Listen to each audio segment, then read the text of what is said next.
Floodlights washed the Nevada desert in hard white light, turning the sand into a pale shimmer that stretched for miles. The air was dry and heavy with the smell of gun oil. Somewhere far off, the steady thump of helicopter rotors echoed like a heartbeat. Rows of soldiers moved across the range, checking weapons and gear, their boots grinding against gravel as they spoke in clipped voices over the hum of the night. The sound was routine, efficient, almost comfortable, until one voice broke through the rhythm. Staff Sergeant Rachel Monroe, 32 years old, Army combat medic, stepped forward from the edge of the formation. Her uniform was spotless, her helmet tucked neatly under one arm. She stopped in front of the table where the range officer sat filling out slot assignments and asked to take a rifle position for a second. Nobody reacted. Then came the sound of quiet laughter. A few sharp chuckles from the Marines nearby. Someone muttered that the medic must be bored. Another asked if she was planning to patch herself up after missing her targets. Rachel said nothing. She just stood there steady, her posture perfectly straight. Lieutenant Commander Nathan Hale, the SEAL in charge of the exercise, watched from behind mirrored glasses. His expression didn't change, but he studied her for a long moment. Around him, the men waited for him to shut her down, to send her back to the med tent where she belonged. Instead, he leaned forward, picked up a clipboard, and scribbled his signature. "Fine, Sergeant. 1 rifle. Let's see what you've got." The laughter quieted. Rachel gave a single nod. No smile, no sign of relief. She turned away to collect her gear while the others exchanged uneasy glances. In the distance, the desert wind shifted, carrying the faint scent of heat and dust. It was the kind of night that promised nothing, but felt like the start of something that wouldn't be forgotten. Before we begin, make sure to subscribe to Military Stories so you never miss these true tales of courage. And tell us in the comments where you are watching from today. By 7:15 a.m., the Nevada sun had already burned the horizon pale white. The desert heat pressed down on the base like a hand, turning the metal walls of the med tent into a dull mirror. Inside, Staff Sergeant Rachel Monroe moved with quiet efficiency. Her hands steady, her focus sharp. She checked the inventory in silence, counting files, gauze, and IV tubing. Her movements automatic from years of repetition. The faint scar on her wrist caught the light for a moment. A small curve of pale skin against tan. The kind of mark that raised questions no one dared to ask. She had been here for 6 months, attached to joint operations between Marines and SEALs. A role that kept her close to the edge, but never quite in it. To most, she was Doc Monroe, the medic who could fix anything. Her reputation came from calm under pressure. She once kept a man alive with a field dressing and a stick splint during a night convoy ambush. Another time, she held pressure on a chest wound while the truck bounced through a canyon road, keeping her patient breathing until the medevac arrived 20 minutes later. Those stories traveled through the base, growing with every retelling. The respect was real. But so were the jokes. She heard them in the chow line and the ready room. Always said with a grin, "Great medic," they'd say, but not exactly a shooter. It didn't sting, not anymore. She knew what they didn't. Most days she kept to herself, doing her work, patching up scraped elbows, checking vitals, and sterilizing instruments. While others swapped combat stories, she preferred the quiet, the order of it. The others filled silence with noise, bragging about marksmanship or deployments. She filled it with motion, a rhythm built from discipline and memory. There were rumors, the kind that never stayed buried. 2 tours in Afghanistan, an injury that ended her 2nd deployment early, a classified unit no one could name. Every version ended the same way, with questions no one could answer. Rachel never corrected them. She'd learned long ago that some truths didn't need to be retold. The desert didn't care about gossip. It only respected those who showed up, stayed steady, and kept others breathing when everything else fell apart. By 9:15 a.m., The desert heat was already rising in waves across the range. The smell of gun oil and scorched sand hung thick in the air. Marines and SEALs lined up shoulder to shoulder, checking their rifles with casual confidence. Bolts slid, optics gleamed, magazines clicked into place. A few jokes about the wind call, others made bets over who would land the tightest grouping. The sound of laughter mixed with the mechanical rhythm of weapons being prepped. At the far end of the line, Staff Sergeant Rachel Monroe waited quietly. Her sleeves rolled, her gloves tucked neatly under her belt. When her name was called, she stepped forward, calm and deliberate. The range officer handed her an M210 enhanced sniper rifle, a weapon she wasn't expected to touch, at least not in this capacity. She accepted it with both hands, resting the stock against her shoulder for balance. Her eyes ran over every detail of the rifle. Chamber clear, bolt smooth, scope alignment true. She adjusted the elevation knob with small, precise movements and sighted downrange, tracking the shimmer of the targets in the morning haze. Chief Petty Officer Derek Williams leaned against a Humvee a few yards back, watching her. He was used to spotting overconfident shooters, the kind who handled rifles like trophies instead of tools. But there was nothing showy about Monroe. Each movement was efficient, practiced. Her breathing stayed steady, her body still. Williams stopped chewing his gum without realizing it. Something about her felt off. Not in a bad way, just out of place, like seeing a veteran in a room full of recruits. A couple of Marines whispered nearby, amused that the medic was trying to prove herself. She didn't react.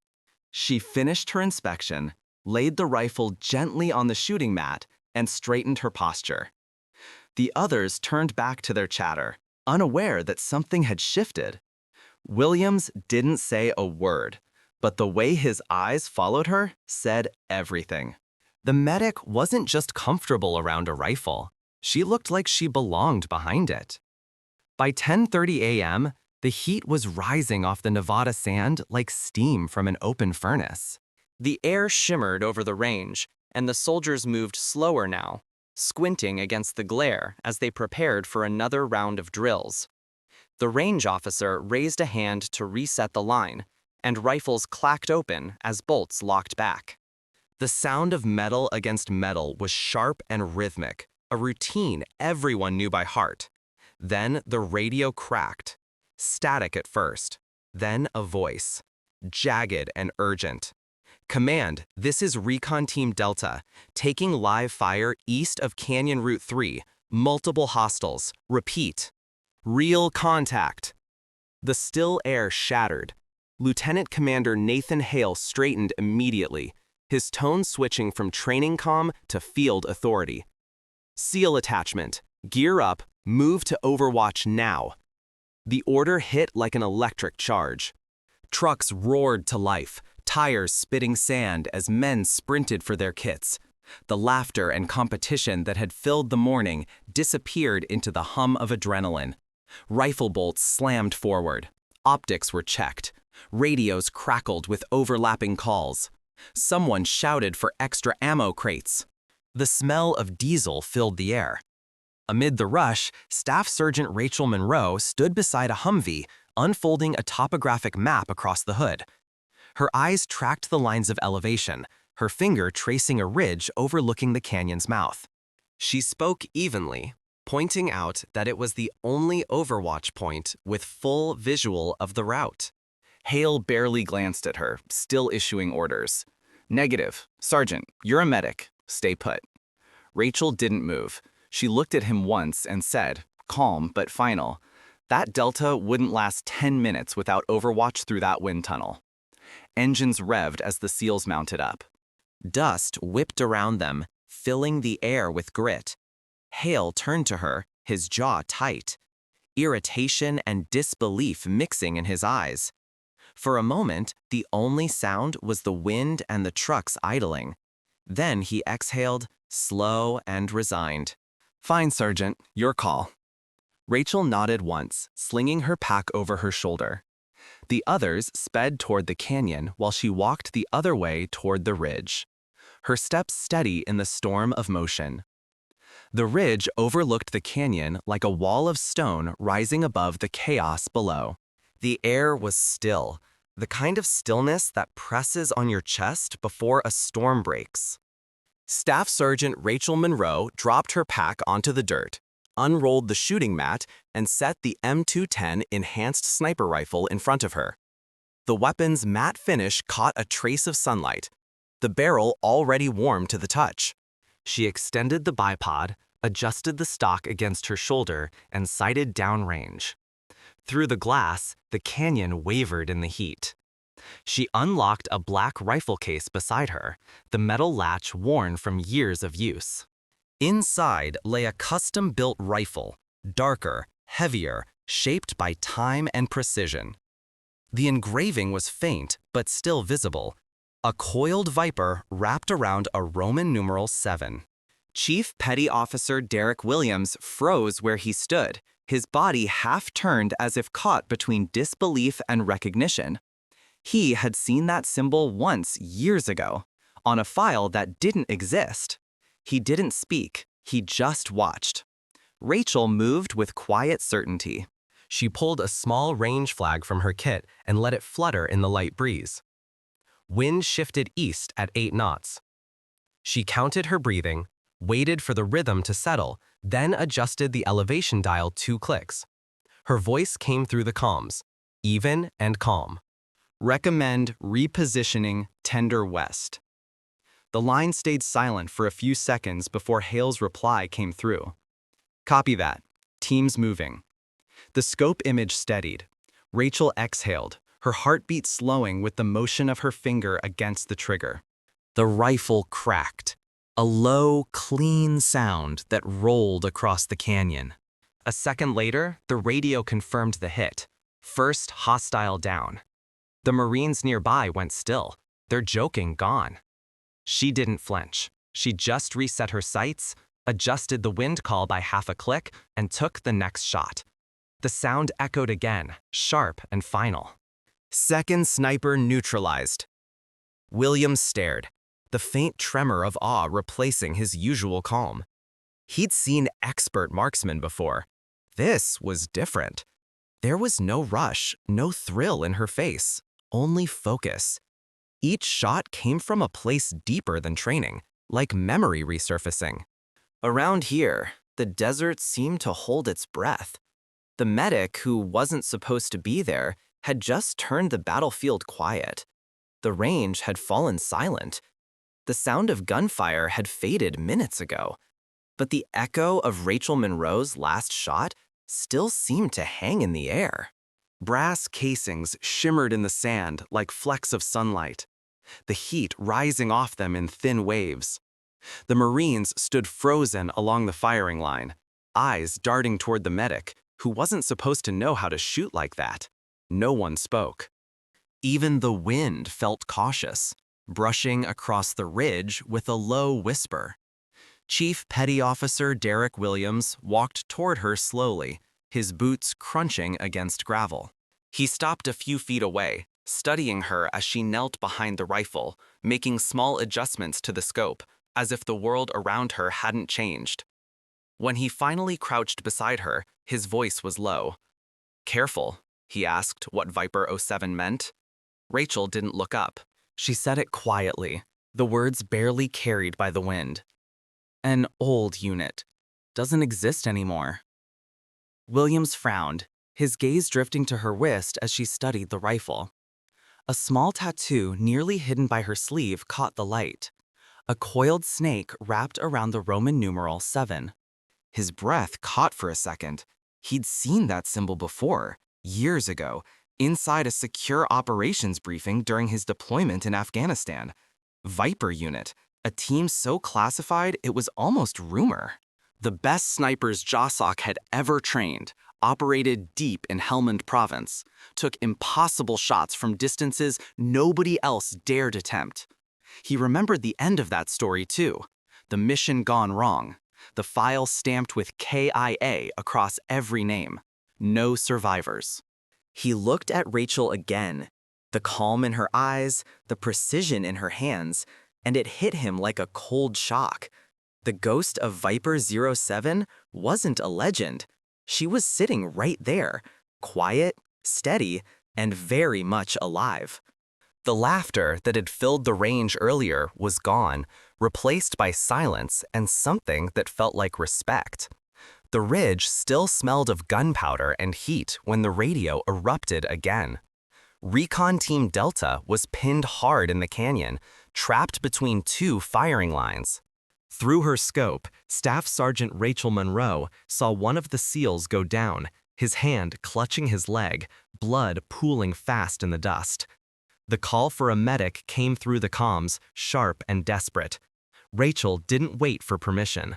She grabbed her rifle, slung it across her back, and started down the slope. Bullets cracked overhead, snapping through dry air and kicking up bursts of sand at her feet. She moved low and fast, using rocks and dips in the terrain to shield her advance. Her boots slid on loose gravel, but her steps stayed controlled. Behind her, Chief Petty Officer Derek Williams shouted for her to stop, but his voice was lost in the noise.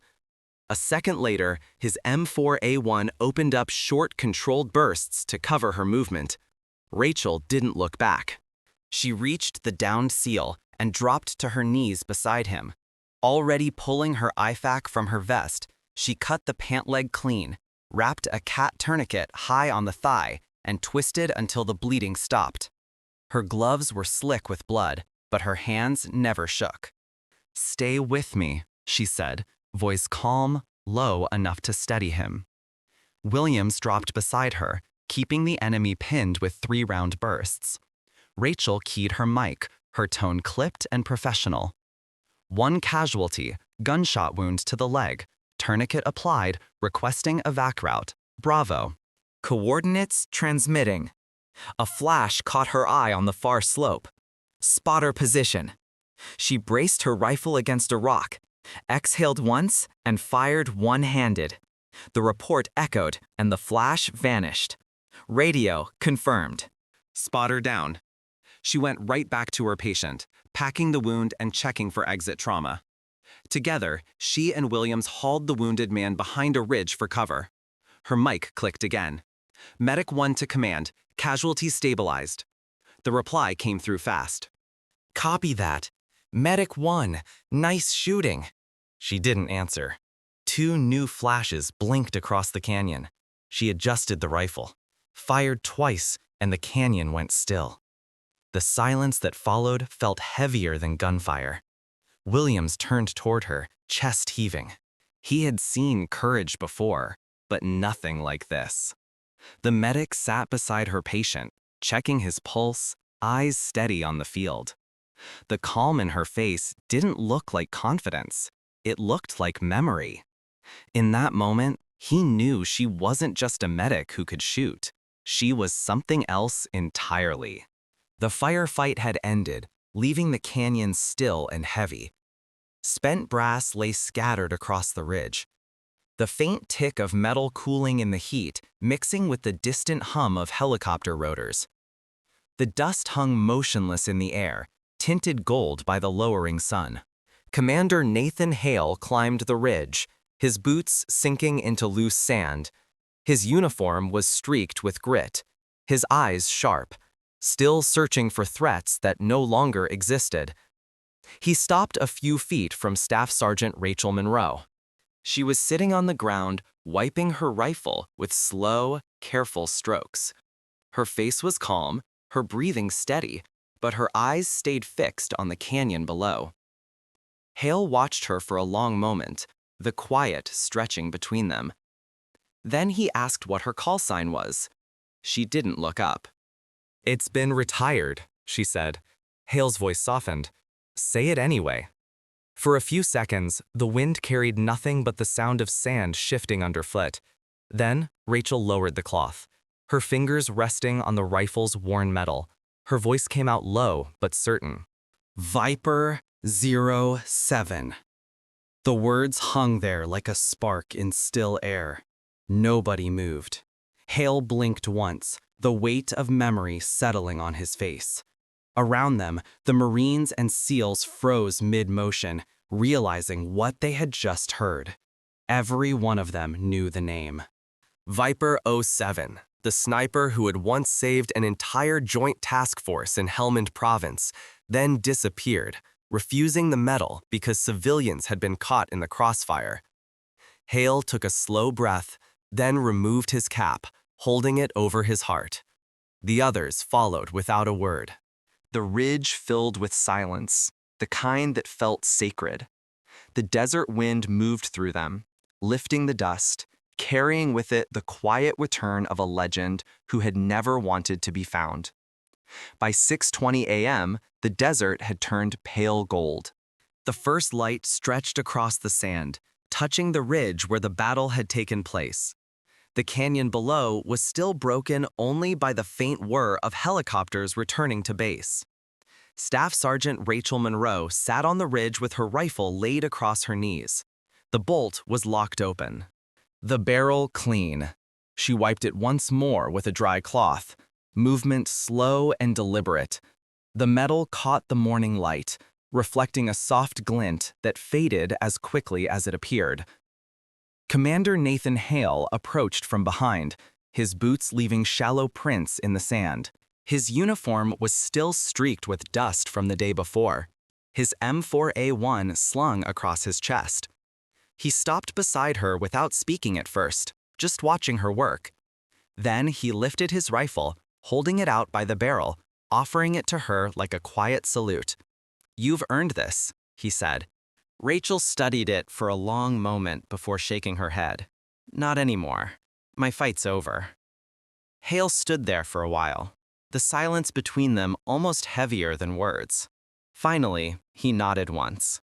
"Maybe so," he said, "but you reminded them what strength really looks like." His voice was calm, the kind that carried meaning without weight. Rachel gave a small nod back, her eyes on the horizon. The light touched her face, soft and tired, but peaceful. Behind them, the Marines and SEALs who had once mocked her stood scattered across the range. No one spoke. They just watched her pack her gear, the medic bag on her shoulder, the rifle slung low across her back. As she walked past, they stepped aside without needing to be told. No salutes, no applause, just quiet respect. The desert wind picked up, tugging at her sleeve as she moved toward the base. The laughter that had filled the air only a day ago was gone, replaced by something deeper. Every man on that ridge knew what they had seen. Not just a medic, not just a shooter, a soldier who had chosen peace after earning the right to fight. By 9:15 a.m., the base had returned to its rhythm. The sound of diesel engines rolled through the air. Boots struck the gravel, and distant gunfire echoed from the training range. The desert had swallowed the noise of the battle as if it had never happened. Inside his office, Commander Nathan Hale sat behind his desk. The blinds half drawn against the rising sun. Dust floated in thin streaks of light, while the steady click of keys filled the room. His report was almost finished. He stopped at one line, the cursor blinking beside it. Overwatch support credited to Staff Sergeant Rachel Monroe. Medical unit attached. He read it twice, then leaned back in his chair. Chief Petty Officer Derek Williams stepped in, his uniform clean but his expression tired. He glanced at the screen and frowned. "You're not adding her call sign?" Hale shook his head slowly. "Some legends deserve peace, not headlines." His tone was quiet, final. Williams nodded once and left without another word. Hale sat there for a moment longer, then saved the file and closed it. The report was complete, but the story would stay between those who had seen it. Outside, the med tent was alive with movement. Rachel worked with her sleeves rolled up, tending to a young Marine with a shoulder wound. Her hands were steady, her voice low but calm. When she finished, she gave the soldier a reassuring nod and moved to the next cot. The rifle that had turned the tide sat locked away in an armory crate, a thin layer of dust gathering on its surface. Sometimes she passed by and paused, resting her hand lightly on the metal. Not regret, not pride, just remembrance. The desert wind moved through the tent, tugging her sleeve, and revealing the faint outline of a viper coiled around the Roman numeral 7. The mark caught the light for an instant, then faded back into shadow, as quiet as the woman who carried it.